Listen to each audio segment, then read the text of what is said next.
इनको शाबाश देनी चाहिए, इनको थपकी भी देनी चाहिए। और क्या जबरदस्त बैटिंग किया भाईजान देवदत्त पडिक्कल ने, एब्सोल्युटली ब्रिलियंट। और इसके अंदर ताकत भी है, इसके अंदर जज्बा भी है, इसके अंदर शौक भी है और जुनून तो है ही है इसके अंदर। क्लूलेस नजर आए श्रीलंकन प्लेयर्स। मुझे आपकी बात फौरन याद आ गई थी कि कोई मुकाबला ही नहीं है पायन, जे इंडिया खुद ना चाहे तो नहीं हार सकता। टीम इंडिया की बैटिंग लाइनअप की क्या बात करें भाई। इंडिया के पास टैलेंट भाई साहब मतलब के पूछो ही मत। वनडे फॉर्मेट हो, T20 फॉर्मेट हो या टेस्ट फॉर्मेट हो, इंडिया के पास टैलेंट की कोई कमी नहीं है। इंडिया वर्सेस श्रीलंका भाई हम बात करने वाले हैं फर्स्ट टेस्ट मैच और डे 1 टीम इंडिया पूरी तरह डोमिनेट करती हुई नजर आई है और श्रीलंकन बॉलिंग लाइनअप आज तबाह होती हुई नजर आई है भाई। पार्टिकल की बात करें तो इंडिपेंडेंस डे के ऊपर पहला 100 टीम इंडिया की तरफ से देखने को मिला और दूसरी तरफ इंडिया और श्रीलंका का मैच होने वाला है फर्स्ट टेस्ट मैच। मैम क्या लगता है आजादी के मौके पर आप क्या कहना चाहेंगी कि वो मैच कौन जीतेगा, इंडिया जीतेगी या श्रीलंका जीतेगा? मुझे तो ये लगता है श्रीलंका श्रीलंका जीतेगा। क्यों, क्या वजह? क्या पाकिस्तानी होने की वजह से कह रही हैं? हाँ जी, पाकिस्तानी होने की वजह से कह रही हूँ। देन मुझे इंडियन बहुत बुरे लगते हैं, बहुत बेकार लगते हैं। लेकिन इंडियन लोग वैसे अच्छे हैं, बहुत अच्छे हैं, अच्छे हैं ना, बहुत अच्छा।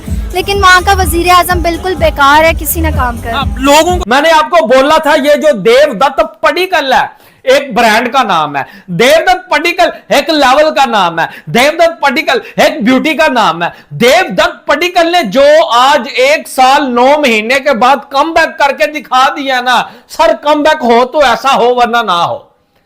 पडिक्कल ने क्या बैटिंग की है, इसके सामने स्पिनर्स आए हैं, इट्स ओके, फास्ट बॉलर आए हैं, इट्स ओके। यार क्या शानदार बैटर है, 12 चौके 1 छक्के के साथ इसने सर आज 131 रन बोर्ड के ऊपर लगाए हैं मात्र सिर्फ 178 गेंदों में। आप हैरान हो जाएंगे सुन के कि ऐसी बैटिंग, ऐसा कमबैक भाई आपने कहां देखा है। ये टैलेंट, ये स्किल्स आपको सिर्फ हिंदुस्तान में नजर आएगा। देवदत्त पडिक्कल का पावर, वो प्रैक्टिस मैच में 100 आया था श्रीलंका के अगेंस्ट। जब इंटरनेशनल मैच आया तो पडिक्कल ने कहा वहां अगर 100 आ सकता है तो यहां भी आ सकता है। और क्या जबरदस्त तरीके से जो है कि उसने श्रीलंका की जो है कि क्लास ली। क्या ही यंग टीम इंडिया परफॉर्म कर रही है शुभमन गिल की कप्तानी में, स्पेशली इन टेस्ट क्रिकेट, वो भी अपने घर से बाहर। चाहे वो इंग्लैंड की सीरीज आप देख लो, चाहे वो अभी आप श्रीलंका की सीरीज देख लो, घर से बाहर जो परफॉर्मेंसेस इंडियन टीम दे रही है शुभमन गिल की कप्तानी में वो एक्स्ट्रा ऑर्डिनरी परफॉर्मेंसेस हैं। और जो यंग बंदे आगे परफॉर्म कर रहे हैं, जिस तरह आप देखो, जैसे विराट कोहली के एरा में एक चीज चलती थी ना कि यार विराट रन कर रहा है, रोहित रन कर रहा है, पुजारा रन कर रहा है, रेहाने रन कर रहा है, नीचे से आगे जो है वो पंत वगैरह भी रन कर रहे हैं। तो यही सेम चीज शुभमन गिल की लीडरशिप में आपको नजर आती है। वो कप्तान है, वो लीडर है, वो लीडरशिप करता है आगे। अब उसकी कप्तानी में भी आपको ये चीजें नजर आ रही हैं। आपको देख लो, जिस बंदे को मौका मिल रहा है, जिस बंदे को मौका मिल रहा है वो आके परफॉर्म कर रहा है और कप्तान की तरफ से पूरे का पूरा कॉन्फिडेंस दिया जाता है उस प्लेयर को। आज भी जब आपने देखा कि पडिक्कल जो है वो 99 पे खेल रहा था, उसने डबल लेने की कोशिश की तो गिल ने उसको रोक दिया कि भाई जरा सुकून से हो जा, कोई टेंशन, अगर तू 99 पे भी आउट हो जाता ना कोई मसला नहीं है, तू ही खेलेगा अगला मैच भी। सो ये कॉन्फिडेंस बड़ा जरूरी होता है। और क्या जबरदस्त बैटिंग किया भाईजान देवदत्त पडिक्कल ने, एब्सोल्युटली ब्रिलियंट। और एक चीज मैं आपको इधर बताना चाहूंगा, निकलो ना मेरे बहन के टके बाहर, अब निकलो ना। वो जो कह रहे थे जी इंडिया श्रीलंका जो आ रही है तो श्रीलंका वाले इंडिया को हरा देंगे, अब आ जाओ ना बाहर, अब आ जाओ बाहर। देवदत्त पडिक्कल जिसको मैं बदमाश प्लेयर, आपको पता होगा जब हम आईपीएल पे वीडियो करते थे मैं कहता होता था कि यार सामने विराट कोहली खड़ा है, उसको कोई फर्क नहीं पड़ रहा कि एक आइकॉन प्लेयर खड़ा है, वो अपनी कला में एक आगे का निकला हुआ बंदा। 100 मारा, आज तीसरा टेस्ट था उनका। और मैं देख रहा था 2024 में ही उनको 2 चांस दिए गए थे, उसके बाद कोई चांस ही नहीं बना। उसके बाद फिर अब आके 2026 में चांस बना। कैसे इनिंग्स को रेट करें सबसे पहले, और स्ट्रेटेजीज जो जायसवाल के साथ हुआ उसको भी थोड़ा एलैबोरेट करें। पडिक्कल का ना शोएब भाई डेब्यू अपने घर में हुआ था, 65 रन किए थे उसने उस टेस्ट मैच में। उसके बाद पर्थ में खेला था और उसके बाद फिर कहीं नहीं खेला ऑस्ट्रेलिया। और नवंबर 2024 के बाद अब उसकी बारी आई है। लेकिन उससे पहले जो प्रैक्टिस मैच खेला, इंडिया ए की टीम जो गई थी उसमें उसने एक 94 250 की थी, जिसमें से एक 94 भी था बाय द वे। 142 उसने प्रैक्टिस मैच में रन भी किए थे, ठीक है। और आज जो किया वो तो सबके सामने ही है, और खेला बड़ा डेकोरेटेड है। राहुल खड़ा था, पाटिकल आया, देवदत्त पाटिकल स्टार्ट उसने ऐसा किया, ऐसा लग रहा है कि ये वनडे खेल रहा है।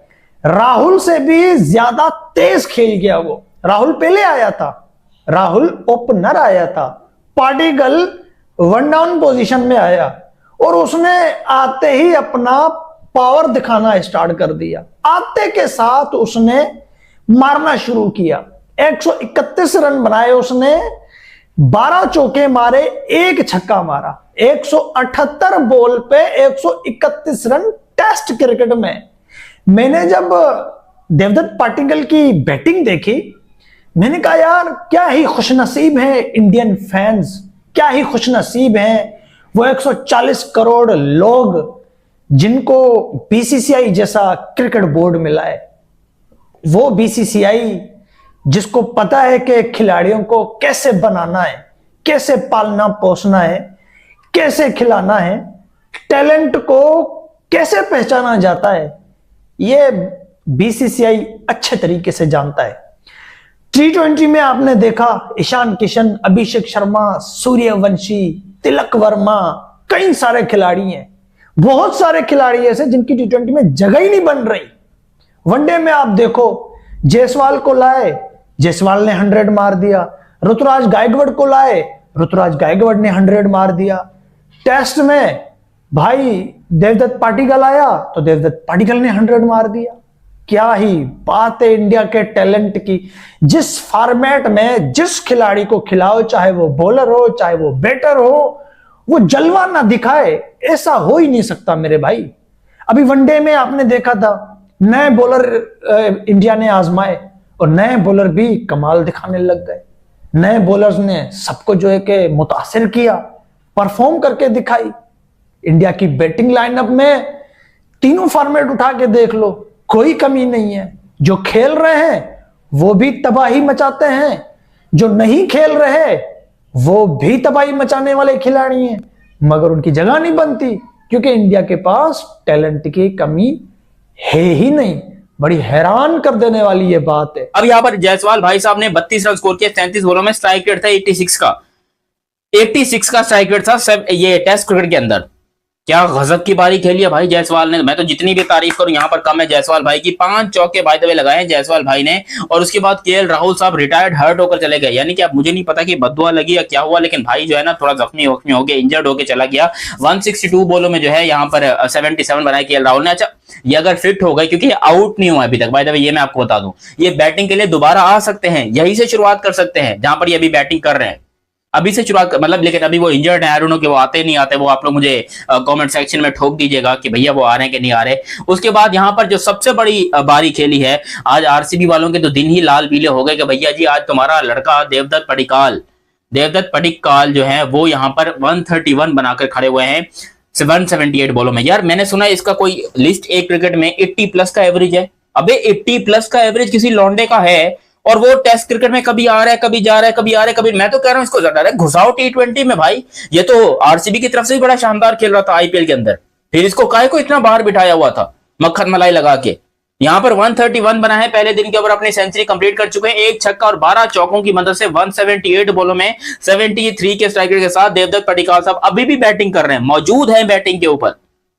बंदे के पास मौका है डबल सेंचुरी मारने का, और कल के दिन में अगर ये बैटिंग कर सकता है तो भाई आपको डबल सेंचुरी से, अगर ये खड़ा रहा नॉट आउट, तो डबल सेंचुरी से बहुत आगे बढ़ता हुआ भी दिखाई दे सकता है। जिस तरह इंडिया ने आज जो है वो नाच बसंती नाच श्रीलंका के साथ किया है और नचाया है और तड़पाया है और तरसाया है, क्या कहेंगे सर इनकी परफॉर्मेंस की? बेबस कर दी इन्होंने भाई। आयरलैंड की सीरीज के हारने के बाद, इंग्लैंड की सीरीज हारने के बाद, जिम्बाब्वे से जीतने के बाद शुभमन गिल भाई बड़ा कप्तान तो है ना। फिर आप ये कहते हैं कि विराट कोहली के बाद, रोहित शर्मा के बाद टीम को क्या हो जाएगा भाई, क्या हो जाएगा? देखो बेबस करके रख दिया उन्हें। बताया कि भाई हम हैं, गाल का ऐसा स्टेडियम है, गाल बड़ी स्पिन होती है। उन्होंने अपने बड़े तगड़े स्पिनर खिलाए हैं। वार्म मैच में भी उसने आउट किया था, आज इन्होंने डेब्यू करवा दिया कि भाई ये आउट करेगा, लेकिन वो हाथ जोड़ता रहा केएल राहुल के सामने, जायसवाल के सामने, भाई आउट हो जाओ। शुभमन गिल के सामने उसने आज उसे बेचारे को तरस आ गया। लेकिन शुभमन गिल और जायसवाल फिर भी टाइम से आउट हो गए, बाकी तो आउट होने का नाम ही नहीं ले। भाईजान वो भी मुझे लगता है टांग शांग फंसाई है, वो रन आउट हो गया बेचारा। लेकिन जायसवाल ने भी आउट नहीं होना था,